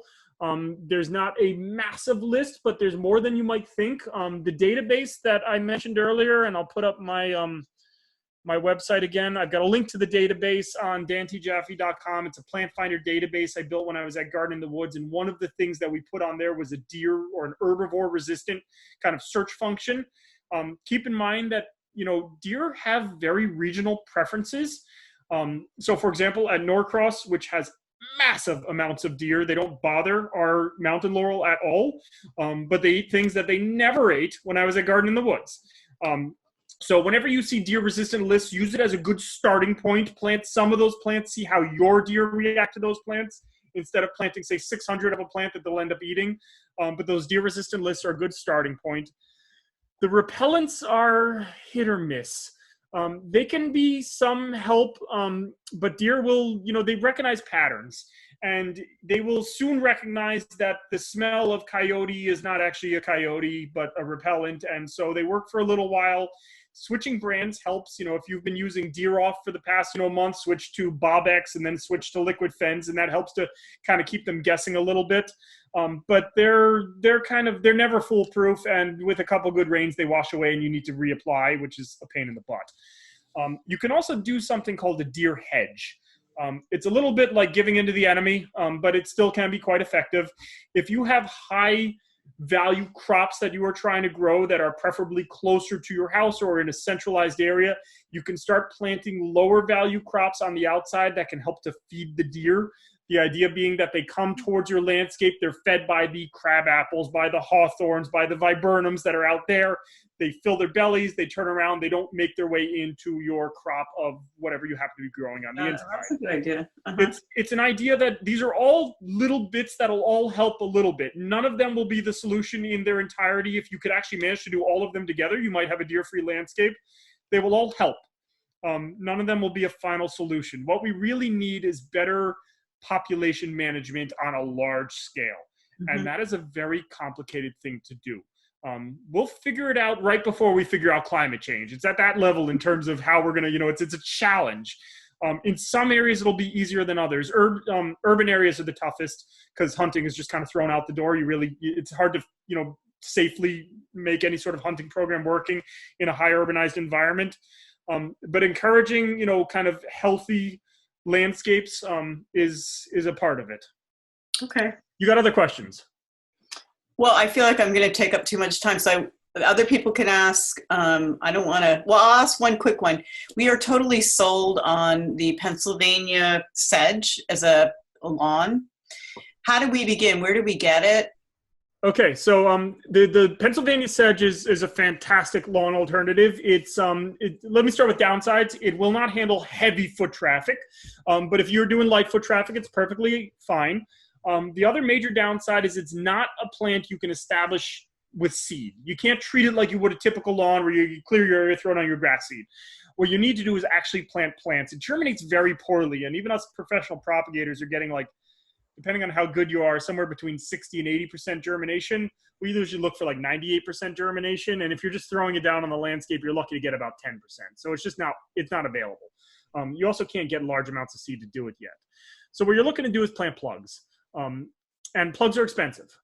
It also takes a little bit of time to fill in, much longer than a traditional lawn. So what I recommend doing is starting small. Maybe start on your edges and reduce your lawn 10%, or start a section, clear out the area. And I don't bother digging anymore. Digging's a real pain in the back mostly. What I'll do is I'll lay down ramboard, just those rolls of cardboard. Did I mention that in the previous lecture? Yes. Okay, good. So, do your smothering technique, top it off with some good material, plant your plugs into that. And like I think I mentioned with the strawberries, once it's started, you can take plugs out of your established carex patch and start leapfrogging it and planting more. Okay. If you want to do the whole swing in one fell swoop, you're looking to plant plugs probably on the 6 to 8 inch spacing. That'll fill in really quickly. You could stretch that to 12 to 18 inches, knowing that you're going to have more weeding to do and it's going to be another season before it fills in. But if you've got the time and the patience and want to save some money, you can stretch it. The thing is, you need to plant plugs. Okay. I've not seen anyone selling bare root divisions yet. Maybe in the future. North Creek Nurseries is a great source for large numbers of plugs of Carex pennsylvanica. I know that Garden in the Woods sells them. I know that every year I was there, they would sell out of Carex plugs quite quickly, and I think they're probably still doing that. It's a bit of a tougher one to propagate, and so supply is always a bit limited. Go looking for it in early spring instead of waiting till the late season. You'll have a much better chance of getting your hands on some. Okay. All right. Great. Thank you. You're welcome. Other questions? Real quick, Stephen asked about what would be full shade versus part shade. He says he gets about 2 to 3 hours of low afternoon sun per day. Should he be looking for plants listed under full shade or part shade? 2 to 3 hours, I would call yourself full shade. The problem is that there's no standardization to this. The numbers really vary greatly from one source to the next. What I usually go with, and it's reasonably accurate across the board at least, is that if you've got 6 hours or more of sun, you're in full sun. If you've got kind of 4 to 6 hours, you're in partial sun or partial shade. They tend to be interdispersed, the two terms. And if you're looking at less than 4 hours of sun, you're looking at shade. Every now and then I see partial shade and partial sun separated, where it'll be like 3 to 4 hours partial shade and 4 to 6 hours partial sun, but that's kind of rare. If you got 2 to 3 hours, I would consider yourself for shade. There's a lot of plants that will do shade to sun or shade to partial shade, and there's a lot that can really run the gamut in between, and they may not be listed as such. Something like Carex pennsylvanica is almost always listed for partial to full shade, and I've seen it growing perfectly fine in full sun. On the other end of the spectrum, you've got something like columbine, which is usually listed for full sun. I've seen it doing perfectly fine in quite a bit of shade. Again, I'd say hop onto that database I built. That's a really good source for information on how much sun conditions things need. There's other organizations that have similar databases or fantastic books out there. The database is through Garden in the Woods. Mount Cuba has a similar sort of database. Ladybird Johnson Wildflower Center has one as well. North Creek Nurseries that sell all the plugs, they'll have a database that tells you which plugs will work in your conditions, things like that. But under 4 hours, you're in the shade. And Kristen, would you like to ask your question? Sure. Hi, sorry. Hold on. Let me put my video on. I'm so not good at this Zoom thing. Well, you and the rest of us, we're all figuring it out together. I'm so new to all this. First of all, thank you so much. This was great. I really appreciated all that information. I have the front part of my yard is brutal. It's a grub haven, and we're trying to change it from lawn to, more mix of better natives. But we have a pretty wide strip, like 3 to 5 feet where the road salt hits it and nothing grows. So I didn't know if you had any suggestions for something that could handle those kind of conditions. Full sun, it's pretty much like just sand and rock, and Yep. it's crappy. So a lot of those short-lived perennials that I mentioned do really well in those conditions. So that was the Monarda punctata, the spotted bee balm, the black-eyed Susan, specifically Rudbeckia hirta, that one species, hirta, not fulgida or lacinato or any of the others. What I would also recommend you do is look towards plants that grow in coastal regions because they're going to have a natural salt tolerance.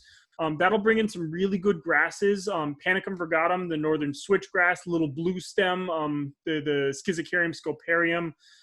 They're all, kind of coastal grasses that do very well in those sorts of landscapes.